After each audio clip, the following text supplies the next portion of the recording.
Hi guys, so when it comes to auditing the content on your website, that's a really important part of the process. Of course, we all have our main navigation bar, promoting our main services and everything else that we do. However, is that good enough? When you look at a website, you can see the news section or whatever it might be, and you can see that people have clearly been doing, X amount of content. So how do you establish whether that content is good enough? And how are you auditing that, and what tools are we using to have a deeper look at an existing website and then map out a way forward where you can build your content strategy, internal linking strategy, silo structure, and everything else. That is what you need to be doing to make sure you've got a better website. Now, obviously, first things first, we can go into SEMRush, we can check out what keywords we rank for, and we can get a guess that keywords that we do rank for are probably doing reasonably well. So my Money Robot review page is ranking really well. Do I need to be doing that much with it? Probably not. So we can go there, we can see what's going on with that, and you can see it's a whole article with a whole bunch of stuff on it, and it looks reasonably good, and it's got some internal links and stuff like that. But that's me casting my eye over it. Is it really that good? Could it be better? Do I need any supporting articles for this article? So one of the first things I want to emphasize on is you can take your keywords, so not that part there, but overall organic research. We can have a look and we can export all of that data. So there's 2,430 organic keywords that my website ranks for. So I can export all that into an Excel spreadsheet and go over to a tool like Keyword Cupid. Now, with Keyword Cupid, I've basically uploaded all of those keywords into Keyword Cupid, and what Keyword Cupid does is basically analyzes it all and gives me a mind map. Now, what's really important about this mind map is, obviously I've got quite a big website. We've got big silos and small silos.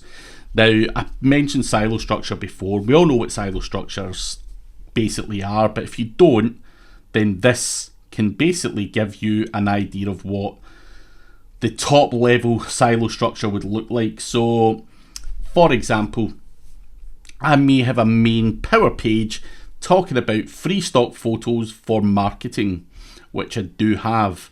Now, that cluster confidence score is 100. Google is certain that that page is about that search term, and that's on its own. That's the main page.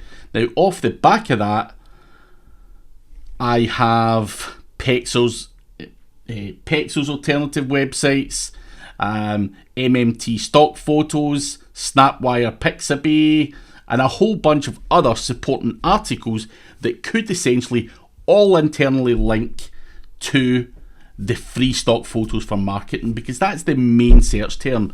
But Google is seeing all of these other search terms as pages that I could potentially be adding to my website. So that is basically giving you a silo structure. It's also giving you an internal linking structure, and it's also giving you keyword ideas and what you can do using the data that you've provided from SEMRush. Now, when it comes to auditing, we need to make decisions based on data. We don't want to just randomly guess and, for some guy to be saying, oh, I would do this, I would do that, I would do that. Why would you do that is what we need to know. And again, if I go to other pages like extension Facebook friend remover. So there's a Facebook friend remover extension.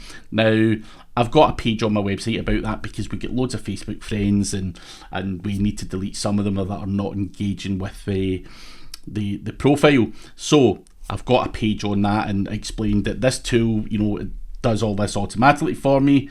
But what else can I have? So we can have friend remover Chrome, Facebook friend remover. Google has seen all of that kind of stuff as other pages that I could potentially have in my website. It's not seen them as the exact same as that. Now, potentially what I could do is use these as subheadings on that page to make sure. Now, Google can understand that they're semi-related. Now, I could make supporting articles, but I could also just use this here as a subheading and make this page rank for a hell of a lot more keywords. Now, you can use these keyword clustering tools to essentially make your page go from ranking for 100 keywords to 5,000 keywords, and that is how you do it. You see how Google see all of these kind of articles, and you can see what potentially they're looking for, and that is essentially going to give me a whole bunch of subheadings that I could potentially add to that page and make sure that that page ranks for a hell of a lot more search terms. So Keyword Cupid is a great tool for mapping all that out, and what is really good is just this whole mind map thing altogether. I think it visually allows you to understand what's going on, whether big silos, small silos, and whatever else. And as I say, negative SEO, how to do it, negative SEO, blah, blah, blah, blah, blah, negative SEO without backlinks. These are all things that I could add into the negative SEO page and basically have subheadings and actually drive more keywords, rankings to that particular page. So it's a great way to look at your website and actually analyze how Google are seeing this, and that's what Keyword Cupid does very well. Now, moving on to another tool that I think is really important when you're auditing content is we're going to have a look at one of the pages on my website, and it's for SEO training Middlesbrough. Now, I do rank reasonably well for it because there's low competition. It's not a huge keyword, but I just want to show you how we would go about auditing a page and what would allow me to make decisions to make that page better or squeeze more keywords out of it. So again, I would also use Page Optimizer Pro, and that is essentially going to analyze my page against the others that rank well for SEO training in Middlesbrough. Now, when I say others, it's going to take the top 10 search results, and it's going to give me an overall score in terms of word count. So my page has 864 words on it. On average, I need 1,600. Now, throughout that, I have added, my page title is probably okay. I should probably have SEO Training Middlesbrough in it.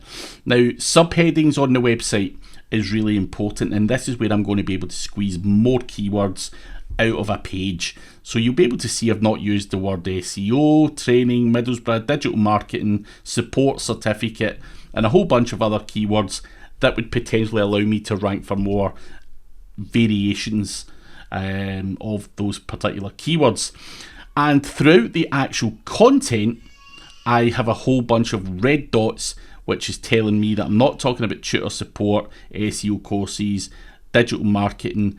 I've not even mentioned the area Middlesbrough enough. So there's a lot of semantically related keywords in here, which is going to allow Google to understand more on what that page is about and actually pull it through for a whole bunch of more content. And we can also see the competitors' titles and what the other guys are doing in terms of bold terms, italic terms, how many images they use, related questions, and a whole bunch of other stuff that you can add to your content and actually do better with it. So that gives you a very basic content audit, and content auditing is really important. A lot of people just blanket say, go and write me 500 words about SEO training Middlesbrough, go and add some 3 internal links. They're not that that in depth about it. They may not be using a mind map on Keyword Cupid to get more subheadings or even add in supporting articles. They're not analysing the data that they've got available to them using these tools to do a proper content audit. So make sure you do dig a little bit deeper and take action. Now, you don't have to use these particular tools. There are other variations of these tools. These are the ones that I use, but you do need to dig a bit deeper. These tools can show you what you need to do. And very often when I'm auditing websites, there's massive gaps and massive opportunities for people to be doing a lot better with their content.